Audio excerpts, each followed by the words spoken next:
wabarakatuh. Kami dari kelompok 5 Bimbingan Bela Negara akan menjelaskan mengenai IUU Phishing sebagai tugas akhir dari dosen pembimbing Irfan Amir SH.MH.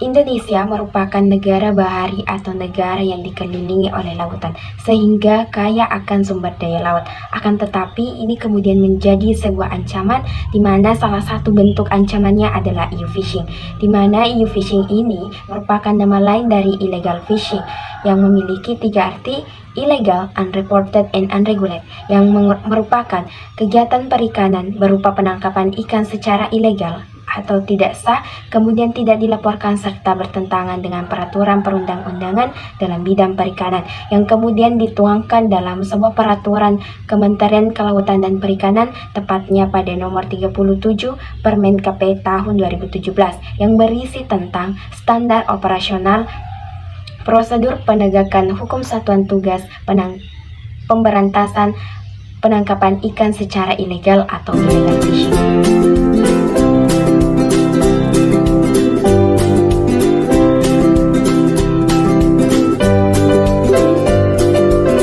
Baiklah, di sini saya akan membahas mengenai jenis-jenis modus IUU Phishing dan faktor terjadinya IUU Phishing. Yang pertama, jenis-jenis IUU Phishing yaitu penangkapan ikan di WPPRI tanpa izin. Maksud dari WPPRI di sini yaitu wilayah pengelolaan perikanan Republik Indonesia. Yang kedua, menggunakan izin palsu. Yang ketiga, tidak dilaporkan di pelabuhan Pangkalan. Yang keempat, membawa langsung hasil penangkapan ke luar negeri. Yang kelima, menggunakan alat penangkapan yang terlarang. Yang keenam, menggunakan alat penangkapan yang jenis ukuran tidak sesuai dengan izin. Yang ketujuh, penangkapan terhadap jenis atau spesies tidak sesuai izin. Nah, adapun faktor terjadinya illegal fishing ada 3. Yang pertama yaitu faktor ekonomi, faktor pengawasan, dan faktor koordinasi. Maksud dari faktor ekonomi di sini yaitu terjadinya illegal fishing salah satunya dapat dipicu oleh kebutuhan dan permintaan stok ikan tertentu yang dimana memiliki nilai ekonomi tinggi, khususnya pada konsumsi restoran-restoran mahal di luar negeri. Maka tidak heran jika orang luar negeri berlomba-lomba untuk mengambil hasil penangkapan di wilayah Indonesia karena melihat potensi sumber daya dan perikanan yang melimpah. Nah, yang kedua yaitu faktor pengawasan. Karena terbatasnya tenaga polisi perikanan dan penyelidik pegawai negeri sipil atau biasa disingkat dengan PTNS. Kemudian kemampuan mengawasi setiap gerak patroli, kapal patroli dapat dengan mudah diketahui oleh kapal ikan asing karena memiliki alat komunikasi yang canggih, sehingga hasil operasi tidak berjalan secara optimal. Dan yang terakhir yaitu mengenai faktor koordinasi. Maksud dari faktor koordinasi di sini yaitu dikarenakan setiap instansi merasa memiliki kewenangan, terutama pada TNI Angkatan Laut, Polri, PPNS, dan KKP. Dan sehingga mereka pun melakukan penyelidikan secara sendiri-sendiri, dan tidak jarang terdapat beberapa oknum aparat yang dapat diajak bekerja sama oleh para pelaku illegal fishing, sehingga kita susah untuk memberhentikan para pelaku illegal fishing ini. Nah, kemudian para pelaku illegal fishing ini mengambil kesempatan untuk tetap melaksanakan aksinya di perairan Indonesia.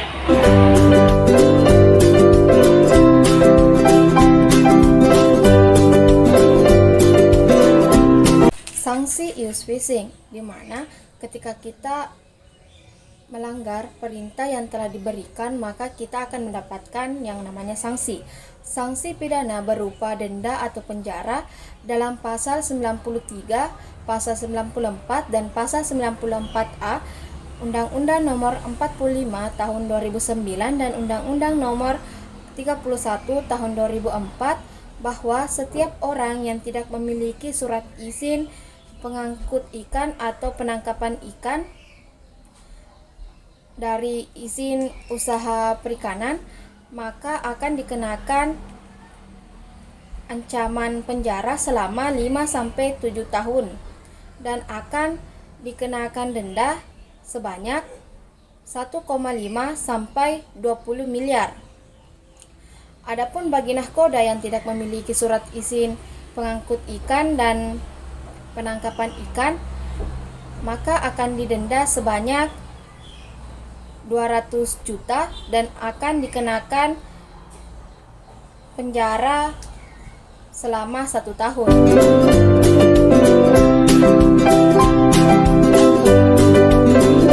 Salah satu contoh kasus illegal fishing yang pernah terjadi di Indonesia yaitu pada tahun 2012, tepatnya di hari Selasa tanggal 22 Mei.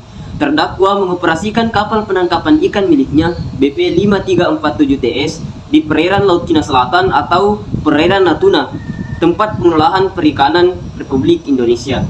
Kapal BP 5347 TS ini berbendera Vietnam dan dinahkodai oleh Mr. Pamungostam.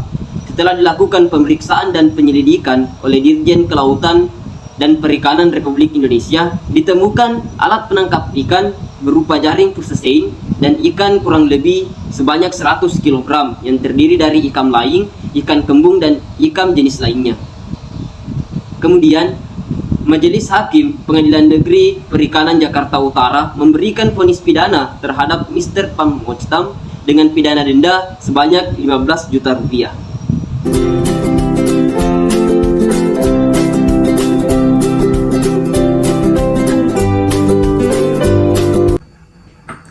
Nah, selanjutnya saya akan menjelaskan tentang dampak IUU Fishing.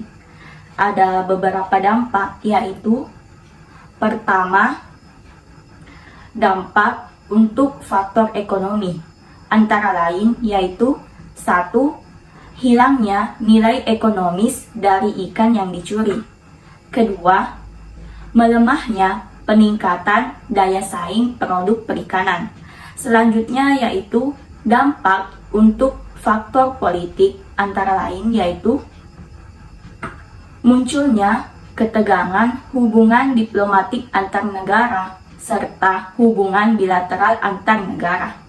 Selanjutnya yaitu dampak untuk faktor sosial, antara lain akibat pasokan ikan yang menurun menyebabkan sebagian perusahaan tidak lagi beroperasi karena kurangnya pasokan bahan baku. Dan adapun dampak yang terakhir yaitu dampak untuk faktor ekologis. Rusaknya sumber daya kelautan dan perikanan akibat penggunaan alat dalam bentuk bahan beracun.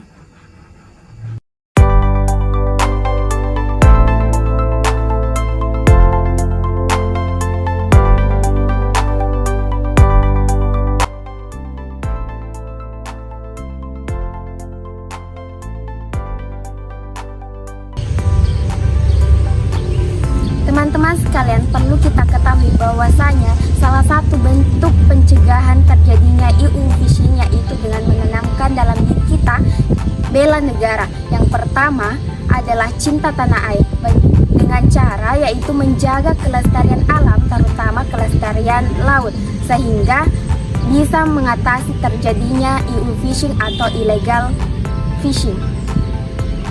Bela negara yang kedua yaitu sadar berbangsa dan bernegara.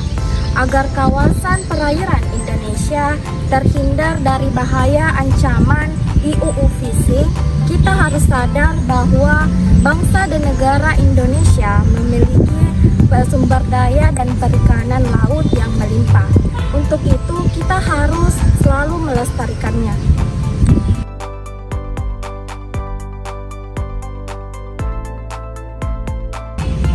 Baiklah, di sini saya akan menjelaskan tentang dasar bela negara pada poin ketiga, yang dimana setia pada Pancasila dan undang-undang.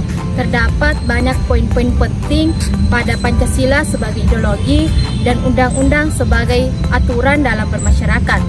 Nah, adapun undang-undang yang mengatur tentang kelautan nomor 31 tahun 2004 yang berbunyi bahwa kita harus menjaga kelautan agar terhindar dari ancaman EU fishing. Yang keempat yaitu rela berkorban dalam berbangsa dan bernegara. Kita sebagai masyarakat Indonesia perlu memahami arti pentingnya dari bela negara itu sendiri demi menjaga kelestarian alam negara kita baik di darat maupun di laut. Kemudian ada banyak cara untuk kita menerapkan bela negara, yakni tidak melakukan penangkapan ikan secara liar dan tidak menggunakan alat-alat penangkapan yang dapat merusak ekosistem kelautan itu sendiri.